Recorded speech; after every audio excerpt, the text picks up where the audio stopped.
여러분이 보내주신 자료들을 읽어보다가요. 정말 시선을 사로잡는 한 사람의 이야기에 푹 빠졌습니다. 한번 상상해 보세요. 네. 칠흑 같은 어둠 속 세상에서 가장 삼엄하다는 비무장지대 DMZ에 한 병사가 홀로 서 있습니다.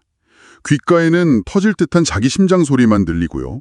한 걸음 앞에는 지뢰, 저 멀리 초소엔 총구가 번득이고 있죠. 와. 오늘 저희가 깊이 파고들 이야기는 바로 목숨을 걸고 그곳을 넘어온 한 북한 군인의 생생한 경험담입니다. 그런데 이 이야기의 진짜 핵심은 뭐랄까 그 극적인 탈출 과정이 아니에요. 아, 그 이후의 이야기군요. 네.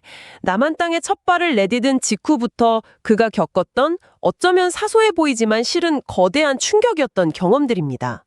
이 경험들이 어떻게 두 사회의 근본적인 차이를 드러내는지 오늘 함께 제대로 파헤쳐 보겠습니다. 이 증언이 정말 흥미로운 지점이 바로 그 부분입니다. 이념이나 정치체제 같은 거창한 이야기가 아니거든요. 맞아요. 한 개인이 남쪽 사회에 와서 처음 마주한 아주 일상적인 것들, 이를테면 냄새, 음식, 화장실 같은 것들에서 평생 믿어온 세계관이 송두리째 흔들리는 경험을 했다는 거죠. 와, 오늘 우리는 바로 그 한 사람의 시선을 통해서 그의 눈에 비친 남과 북의 군사, 기술, 그리고 사회 시스템의 격차가 단순히 다르다의 수준을 넘어 한 인간에게 어떤 의미로 다가왔는지 심도 있게 들여다볼 겁니다. 그 말씀만 들어도 벌써 흥미진진한데요. 그럼 그가 겪은 세계관의 붕괴를 제대로 이해하려면 먼저 그가 어떤 과정을 거쳐서 그 경계선을 넘었는지부터 알아봐야겠죠. 그렇죠. 시작점부터 봐야죠. 그야말로 목숨을 건 여정의 시작부터 한번 따라가 보죠. 자료를 보니 이 병사는 후방부대 출신이라 일부러 무기를 소지하지 않고 탈출을 감행했다고 하더라고요. 네, 그게 첫 번째 전략적 판단이었습니다. 북한에서는 무장 탈영을 하면 즉시 전국 특별 수배가 내려져서요. 아, 추격의 강도 자체가 달라지는군요. 완전히 달라지죠. 잡히면 그 자리에서 사살될 수도 있고요. 그걸 피하기 위해 무장 상태를 택한 겁니다. 시작부터 굉장히 치밀하게 계산한 거예요. 정말 영리한 선택이었네요. 하지만 아무리 영리해도 눈앞에 나타난 물리적인 장벽은 어쩔 수 없었을 텐게요. 높이가 무려 5m에서 7m에 달하는 콘크리트 장벽이라니 저 같으면 그냥 그 자리에서 주저앉았을 것 같아요. 그렇죠. 압도적인 절망감을 느꼈을 겁니다. 그런데 여기서 첫 번째 기지를 발휘합니다. 어떻게 했나요? 장벽을 쭉 훑어보다가 폭우가 내릴 때 물이 빠져나가도록 만든 작은 배수로를 발견한 거예요.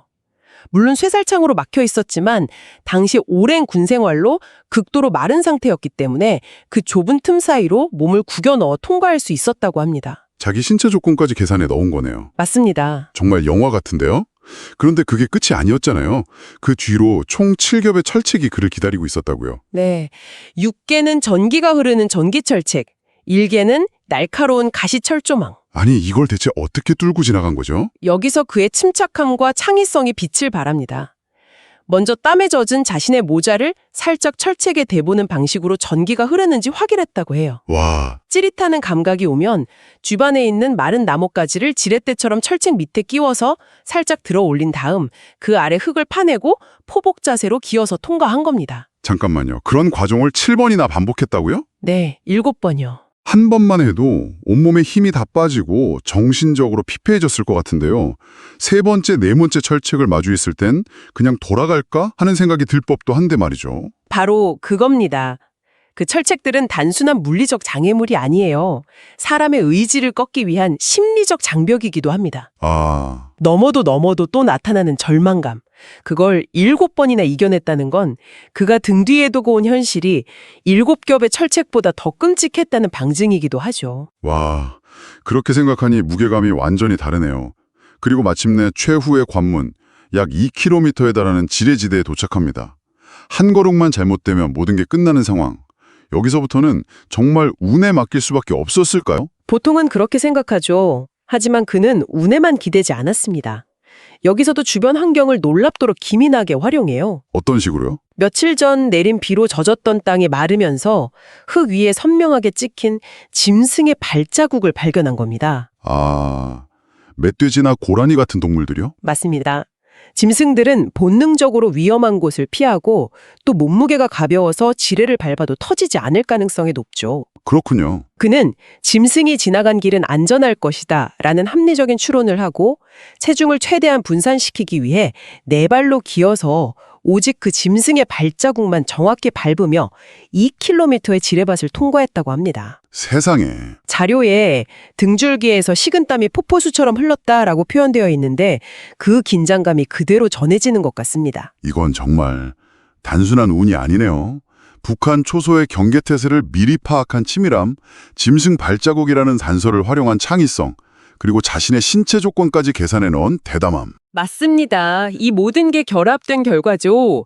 이 과정 자체가 북한의 다층적 경계 시스템에 분명한 인적, 구조적 허점이 존재한다는 걸 보여주는 중요한 사례입니다. 그 험난한 과정을 거쳐 드디어 남측 땅에 발을 디뎠습니다.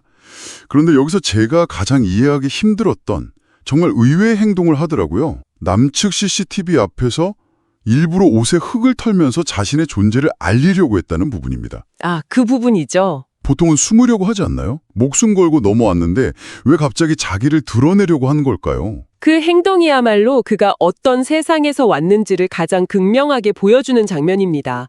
그의 머릿속에는 내가 발견되지 않으면 저 CCTV를 감시하던 남측 초병들은 경계 실패로 엄청난 처벌을 받을 것이다 라는 생각이 먼저 들었던 거예요. 아, 자신의 경험에 비추어서요? 그렇죠.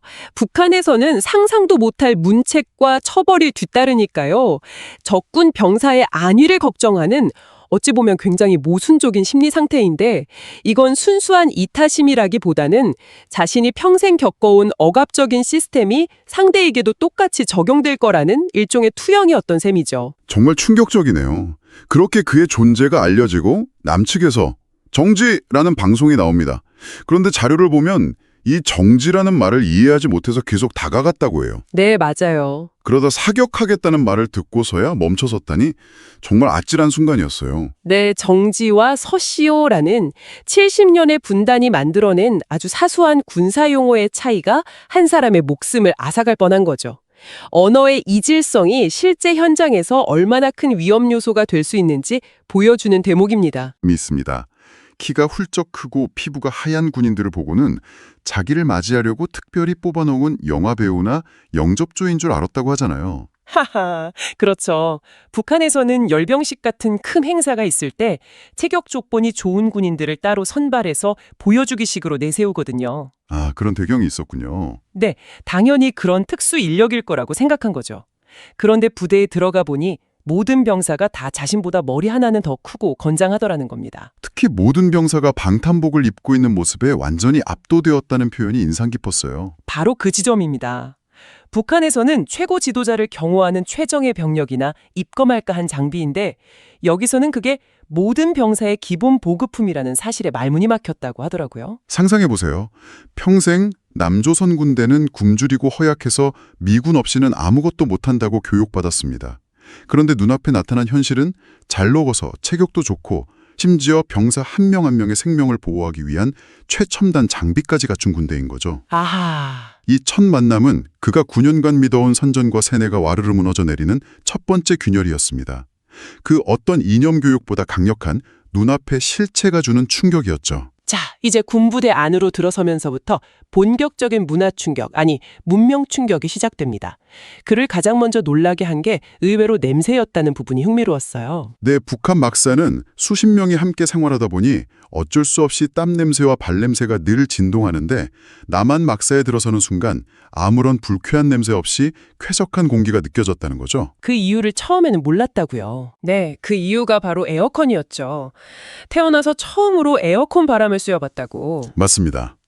시원한 바람이 계속 나오는 걸 보고서야 푹푹 찌는 8월 한여름에도 남한 군인들이 어떻게 그 두꺼운 전투복과 완전 군장을 하고 임무를 수행할 수 있었는지 비로소 이해하게 된 겁니다. 에어컨이 단순히 편의시설이 아니라 전투력을 유지하기 위한 필수 장비였던 거네요. 바로 그겁니다. 이런 발상 자체가 그에게는 충격이었습니다. 위생시설은 거의 혁명 수준이었겠어요. 북한에서는 바가지로 찬물을 퍼서 끼얹는 게 샤워의 전부였는데 손잡이 하나를 돌리니 뜨거운 물과 차가운 물이 마음대로 섞여 나오는 샤워기를 처음 본 거잖아요. 네, 심지어 처음에는 온도 조절하는 법을 몰라서 한참을 헤맸다고 하죠. 그리고 실내에 있는 좌변기, 즉 앉은 변기를 처음 써보고는 너무 편해서 계속 앉아있고 싶었다는 솔직한 소감이 참 인상적이었습니다. 하하, 우리가 당연하게 여기는 모든 것이 그에게는 경이로운 신세계였던 거네요. 그렇죠. 그런 편의시설보다 그의 마음을 더 크게 움직인 게 있었죠. 바로 안전 시스템에 대한 경험이었습니다. 네. 화장실에 있는 비상벨을 호기심에 눌러봤는데 몇 초 만에 군인들이 달려와서 무슨 일이냐고 묻더라는 거예요. 그 경험이 아주 강렬했던 것 같습니다. 북한에서는 상상도 할 수 없는 일이니까요. 게다가 모든 방마다 소화기가 하나씩 비치된 것을 보고는 더 큰 충격을 받았다고 합니다. 북한은 그게 아닌가요? 북한에서는 건물 전체에 모래주머니나 털채라고 부르는 원시적인 소방도구 한두 개가 전부인데 이곳은 개인의 안전을 위한 시스템이 아주 촘촘하게 갖춰져 있었던 거죠. 아, 그는 이때 이것이 진정 인민의 생명과 안전을 첫자리에 놓는 나라의 모습이구나라고 느꼈다고 증언합니다. 이런 물질적인 충격도 대단했지만 그의 마음을 완전히 흔들어 놓은 결정적인 사건이 있었죠. 바로 남한에서의 첫 식사, 그 전복죽 한 그릇 이야기입니다. 네, 이 이야기는 이번 자료의 하이라이트라고 할 수 있습니다.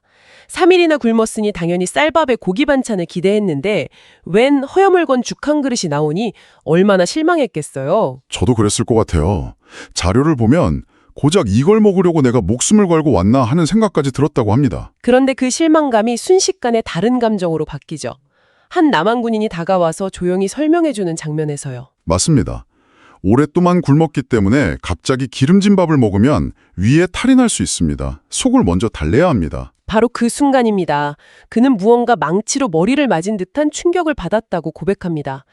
자신을 주적이나 포로로 대하는 게 아니라 한 명의 인간, 한 동포로서 진심으로 건강을 걱정해주고 있다는 사실을 깨달은 거죠. 평생 적으로 배운 대상한테서요. 네, 평생 증오하라고 교육받았던 대상에게서 받은 그 따뜻한 배려 앞에서 그는 처음으로 죄책감이라는 감정을 느꼈다고 합니다. 와, 전복죽 한 그릇이 그 어떤 무기나 선전보다 더 강력하게 그의 마음을 무장해제시킨 셈이네요. 정확합니다. 이건 단순한 소프트파워를 넘어선 겁니다. 수년간 주입된 적대적 이데올로기가 한 인간의 진심 어린 배려 앞에서 얼마나 허무하게 무너져 내릴 수 있는지 보여주는 가장 극적인 사례죠. 그 전복죽 한 그릇이 그의 마음을 여는 열쇠가 된 거군요. 네, 맞습니다. 군부대에서의 충격적인 경험을 뒤로하고 그는 드디어 서울로 이동하면서 더 넓은 남한 사회와 마주하게 됩니다. 여기서 그가 받은 가장 큰 충격은 의외로 도로였다고요. 네, 정확히는 도로 위에 검문소가 단 한 곳도 없었다는 사실입니다. 검문소가 없었다는 거요? 네, 강원도 고성에서 서울까지 수백 킬로미터를 이동하는 동안 신분증을 보여달라고 하거나 차를 멈추게 하는 사람이 아무도 없었다는 거죠. 그게 왜 그렇게 큰 충격이었을까요? 그의 경험과 너무나도 달랐기 때문입니다. 북한에서는 같은 군 내에서 불과 몇십 킬로미터를 이동하는 데만 무려 7개의 초소를 통과하며 번번이 검문을 받아야 했다고 해요. 와, 7개나요? 네, 상시적인 통제와 감시가 일상인 사회에서 온 거죠. 그런데 남한에서는 아무런 제지 없이 어디든 갈 수 있다는 사실 자체가 그에게는 엄청난 자유자 충격으로 다가온 겁니다. 이건 고신뢰 사회와 저신뢰 사회의 차이를 보여주는 물리적인 증거이기도 합니다. 이동준에 처음 들렀다는 가평휴게소 풍경도 그에게는 신세계였댔네요. 난생 처음으로 서양인들을 보고 한글보다 영어가 더 많이 보이는 간판에 여기가 남조선이 아니라 외국인가 싶었다고 하니까요. 그렇죠. 여기서 처음 먹어본 라면 맛도 잊을 수 없다고 했고요. 네, 그런 일상의 풍경 하나하나가 그가 알던 세상의 경계를 계속해서 허물어뜨린 거죠. 그런데 남한의 기술력에 대해 거의 경외심을 갖게 된 결정적인 일화가 하나 더 있습니다. 그 현대건설이 지은 주유소 건물 이야기 말씀이시죠? 저도 그 부분을 읽고 정말 놀랐습니다. 그가 북한에 있을 때 금강산 관광지구에 남측 현대건설이 지었던 주유소 건물을 북한군이 철거하는 작업을 직접 목격했다고 합니다. 정치적인 이유로 없애기로 결정한 거죠. 네, 그런데 몇 달 동안 폭약을 설치해서 계속 터트리는데도 건물이 잘 부서지지가 않더라는 겁니다. 아니 폭약을 터뜨리는데도요? 네, 기초가 워낙 튼튼하고 골조가 견고해서 폭파 전문가들이 쩔쩔매는 걸 보면서 그는 엄청난 허무함을 느꼈다고 해요. 어떤 허무함이었을까요? 전쟁이 나도 우리가 가진 재래식 포탄으로는 남한 건물에 흠집도 내기 어렵겠구나. 이 경험은 군사력을 넘어선 산업과 건설 기술력의 압도적인 격차를 온몸으로 체감하게 된 순간이었습니다. 그 튼튼한 주유소 건물이 남한이라는 나라 전체의 저력처럼 느껴졌던 거죠. 오늘 쭉 이야기를 나눠보니 한 병사의 여정이 단순히 지리적인 이동이 아니라 9년간 굳게 믿어온 자신의 세계관 전체가 산산조각 나는 과정이었네요. 네, 완전히 해체되는 과정이었죠. 그를 흔든 건 거창한 민주주의나 자본주의 같은 구호가 아니었습니다. 따뜻한 전복죽 한 그릇, 화장실의 작은 비상벨, 시원한 에어컨 바람 같은 아주 구체적이고 사소한 현실이었다는 점이 정말 많은 생각을 하게 합니다. 맞습니다. 결국 이 모든 차이는 국가가 개인의 생명, 안전, 그리고 존엄성을 어떻게 바라보고 대하는가에 대한 근본적인 철학의 차이에서 비롯되는 겁니다. 그렇군요. 한 사람의 생생한 증언은 이런 거대한 담론을 우리 피부에 와닿는 현실의 이야기로 만들어주죠. 그렇네요. 마지막으로 여러분께 이런 질문을 하나 던지며 마무리하고 싶습니다. 이 병사의 경험처럼 만약 어느 날 갑자기 우리가 지금껏 당연하게 여겼던 것과는 전혀 다른 현실과 마주하게 된다면 우리 각자가 진실이라고 굳게 믿고 있는 생각의 콘크리트 장벽 중에서 가장 먼저 무너져 내릴 것은 과연 무엇일까요? 한 번쯤 생각해 볼 만한 질문인 것 같습니다.